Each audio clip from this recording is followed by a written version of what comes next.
Tem uma pergunta que eu queria saber e o Dória também queria saber, porque ele na verdade que sugeriu, né?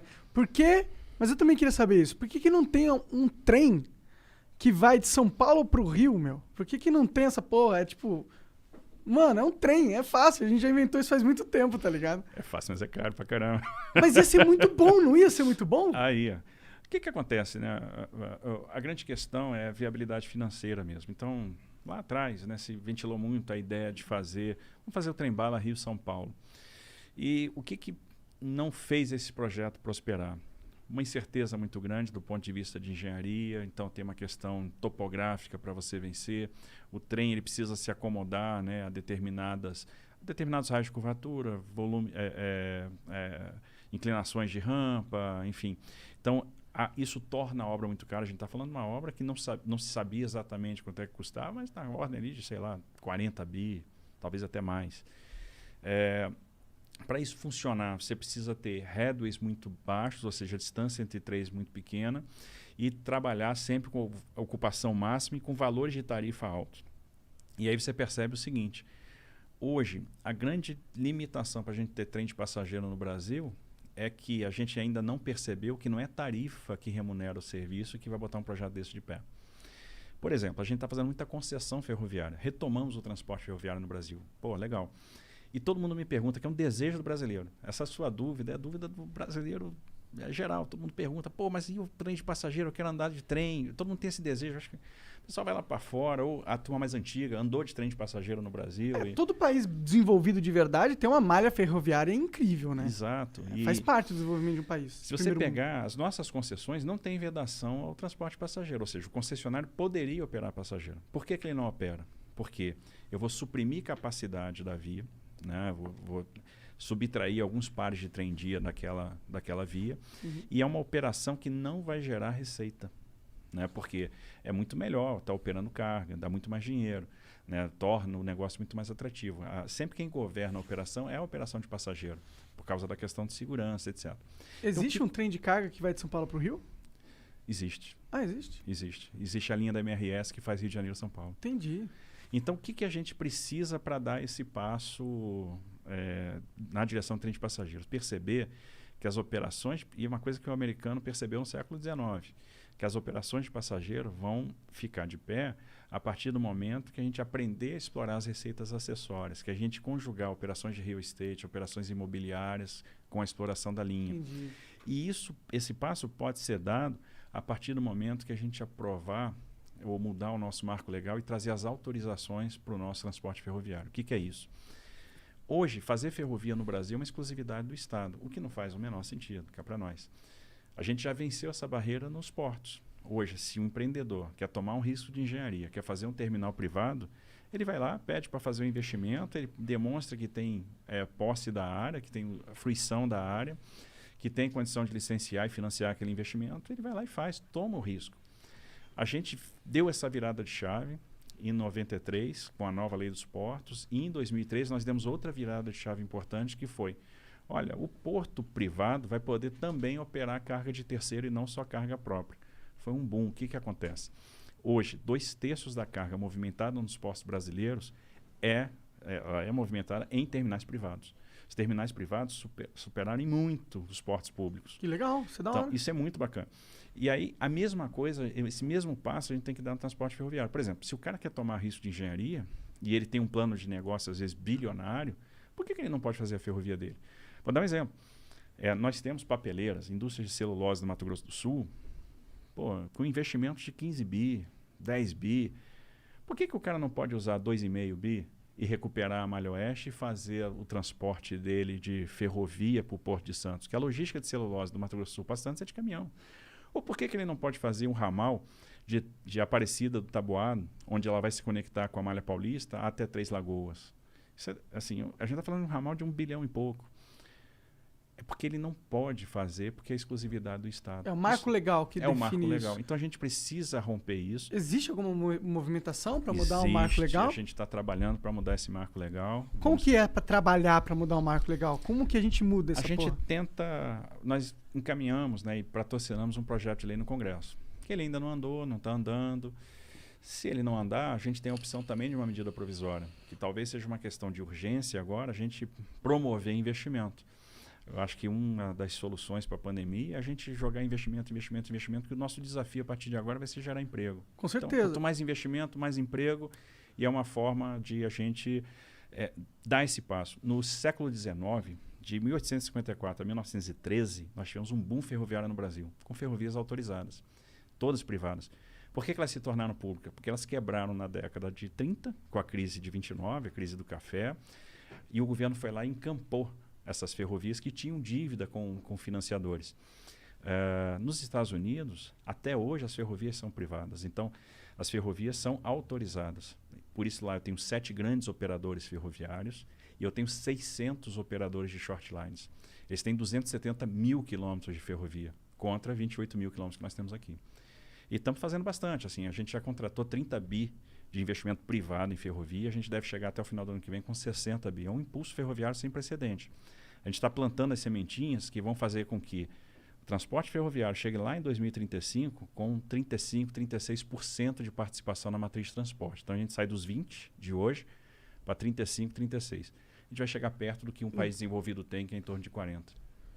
Entendi, isso em 10 anos. Em 15 anos. Em 15 anos. Porque deve ser difícil e demorado pra caralho fazer trilhos de trem em tudo que é canto. Mas se a gente for olhar, é um transporte muito seguro, até pras empresas. Em termos de passageiro é legal, mas as empresas, sim, porque não tem como roubar um trem. Quer dizer, até tem, mas é muito mais difícil, né? Você roubar uma carga na rodovia. Pô, exatamente. Assim, o transporte ferroviário, ele traz a regularidade do serviço. O cara sabe que, às vezes, vai ter uma velocidade de deslocamento menor, mas vai transportar um grande volume, né? Então, um trem carregado, um trem desse de 120 vagões, ele vai tirar 240 bitrens da rodovia, 300 bitrens da rodovia. Então, é muito mais carga, é muito mais barato e, no final das contas, tem uma regularidade, né? Muito mais seguro. Você sabe que vai sair naquela hora programada, vai chegar naquela hora programada. Não tem perrengue, né? Tantos, não tem perrengue. Então, assim, isso é muito atraente, né? Pro transportador, pro dono da carga, para trade, é muito bacana. Sim. O Biden lá nos Estados Unidos, eu sei que ele está com um projeto de investimento na infraestrutura de, sei lá, 12 trilhões de dólares, um negócio assim. Não é da infraestrutura só, tem vários pacotes. Acho que a infraestrutura são 2 trilhões de dólares, né? Muita grana, tá ligado? E isso parece ser inteligente, porque a infraestrutura lá tá meio acabada. Eles não faziam muitos anos que eles não reformavam e não investiam lá. Será que não era inteligente a gente dar um passo aqui no Brasil nesse sentido também? Com certeza. É o que a gente está tentando. A grande questão, assim, o americano tem uma vantagem em relação a nós, que é a política monetária ilimitada, né? Pode emitir sem gerar muita pressão inflacionária. Eles vão sofrer com um pouquinho de inflação agora, que é uma coisa inusitada. Se você pensar assim, em 2019, se algum país desenvolvido ia ter uma inflação acima de 1,5% ao ano, a resposta ia ser, não, impossível. E eles vão lá, sei lá, ter 2,5%, 3%, que é uma coisa, para o padrão americano, impensável. A gente aqui não tem esse mesmo fôlego. Então, nós temos duas coisas. Uma, eu tenho que ser responsável do ponto de vista fiscal para sinalizar para o investidor que eu tenho um compromisso com solvência. Se a relação dívida-PIB estoura, eu passo para o investidor uma ideia de que o Brasil vai ficar insolvente, vai dar calote, todo mundo foge daqui. E a segunda coisa, eu tenho que trazer investimento privado. E aí é exatamente onde a gente está trabalhando. Fazer uma soma rápida aqui. A gente pensa assim nos trilhões lá de fora, fica com uma inveja danada. Eu confesso que eu fico também, tá? Fico doido para ver uns trilhões desses também. Mas vamos lá. A gente fez até agora 71 leilões de ativos de infraestrutura, né? Transferimos 71 ativos para iniciativa privada. Assinamos 96 contratos de adesão para terminais privados. Então, os leilões que nós fizemos, em torno de 75 bi de investimento contratado. Mais os arrendamentos portuários e os contratos de adesão, uns 12 bi de investimentos em portos. Agora, no segundo semestre, a gente começa uma temporada de grandes leilões. Vamos fazer de novo o leilão da rodovia Presidente Dutra, aí são 15 bi de investimento, 381 Minas, 262 Espírito Santo, são 7 bi de investimento. Aí nós vamos para... No início do ano que vem, a gente faz os 6 lotes de rodovias do Paraná, 44 bi de investimento. Tem Ferrogrão, são mais 12 bi de investimento. Porto de Santos, aí são 10 bi de investimentos. tem Porto do Espírito Santo, e aí mais os aeroportos da 7ª rodada. Então tem um monte de coisa. A gente vai chegar no final do ano que vem com 250 bilhões de investimento contratados em infraestrutura de transportes. Beleza. Aí vamos pegar óleo e gás.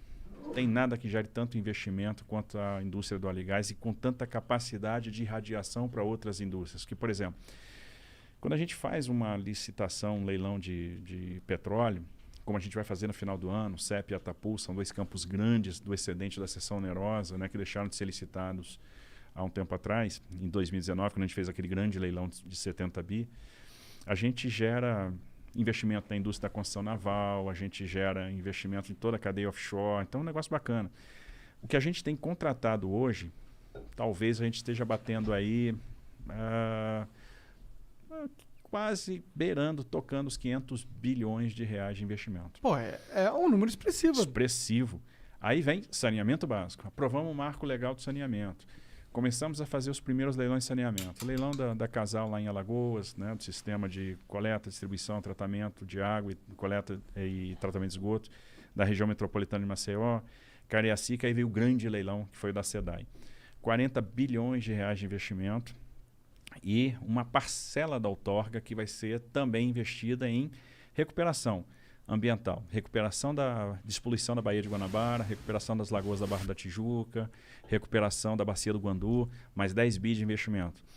Quando a gente vai somando o potencial de saneamento, do óleo e gás, de transportes, a gente vai começar, mais do que vem em linha de transmissão, leilões de geração de energia, muito hoje focadas na eólica e na solar e tal, a gente fácil vai tocar um tri.